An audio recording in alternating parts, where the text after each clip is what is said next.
तो मैं सबसे पहले एक बात कहूंगा, भस्मासुर राहुल गांधी चल रहा है। जब चुनाव चल रहे थे 5 राज्यों में, तब तो सरकार ने इसकी भनक लगने नहीं दी।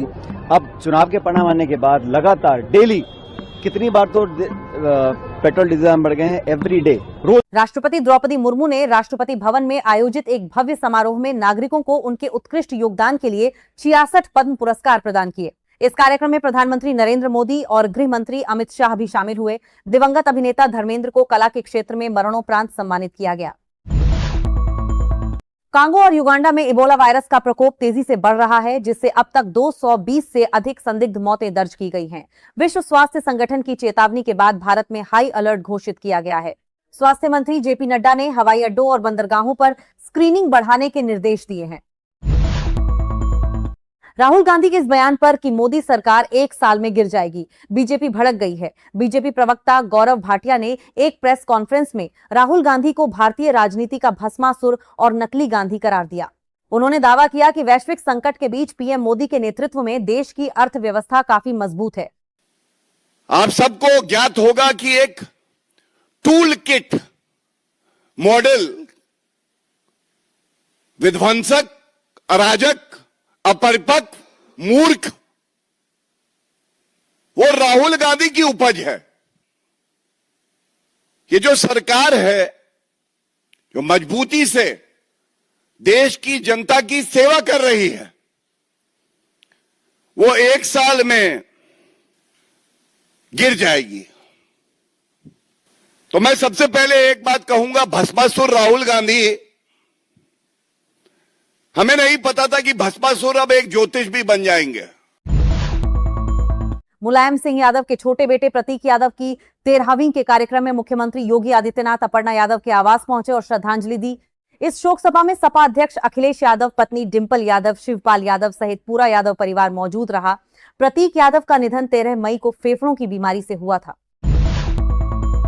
ट्विशा शर्मा मौत मामले में मध्य प्रदेश हाईकोर्ट ने रिटायर्ड जिला जज गिरिबाला सिंह की अग्रिम जमानत रद्द करने वाली याचिका पर सुनवाई 27 मई तक टाल दी है। मृतिका पक्ष और राज्य सरकार की ओर से पेश नए बिंदुओं पर प्रतिवादी पक्ष को जवाब दाखिल करने के लिए कोर्ट ने समय दिया है। पिछले 10 दिनों में चौथी बार पेट्रोल और डीजल के दामों में बढ़ोतरी दर्ज की गई है, जिसके बाद विपक्ष ने केंद्र सरकार पर निशाना साधा है। सचिन पायलट और प्रियंका चतुर्वेदी ने कहा कि चुनाव खत्म होते ही जनता पर महंगाई का बोझ डाल दिया गया है और सरकार को जनता की दिक्कतों की कोई चिंता नहीं है। चल रहा है। जब चुनाव चल रहे थे 5 राज्यों में, तब तो सरकार ने इसकी भनक लगने नहीं दी। अब चुनाव के परिणाम आने के बाद लगातार डेली कितनी बार तो पेट्रोल डीजल दाम बढ़ गए हैं, एवरी डे रोज बढ़ रहे हैं। आज फिर बढ़ोतरी करी है।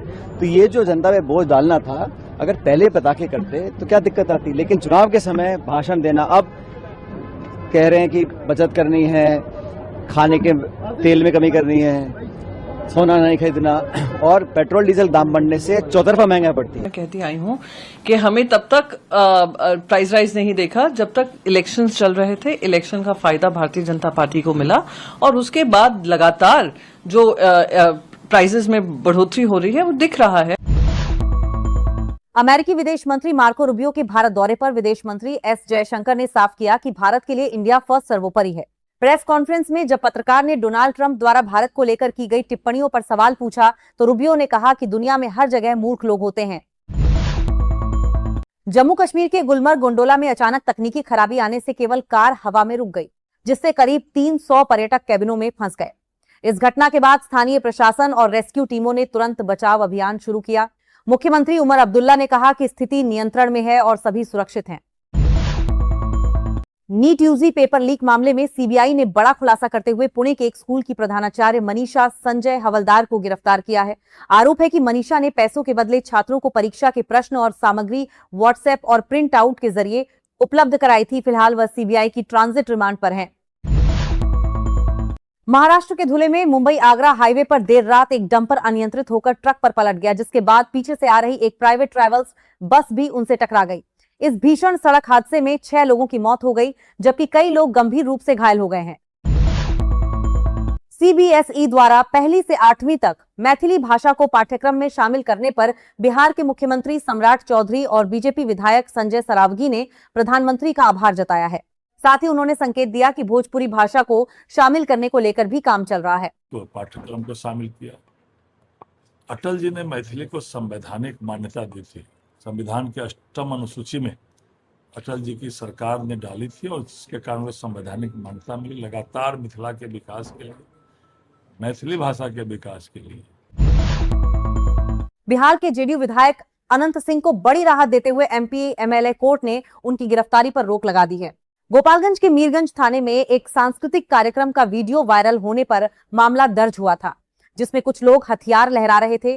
कोर्ट ने अगली सुनवाई 30 मई तय की है। अनंत कुमार सिंह जी की जमानत याचिका पे सुनवाई हुई और आज स्पेशल एमपी एमएलए कोर्ट ने उनकी गिरफ्तारी पे रोक लगा दी। नो कोअर्सिव हमें हमारे पक्ष में आज कोर्ट ने अनंत सिंह को प्रदान किया।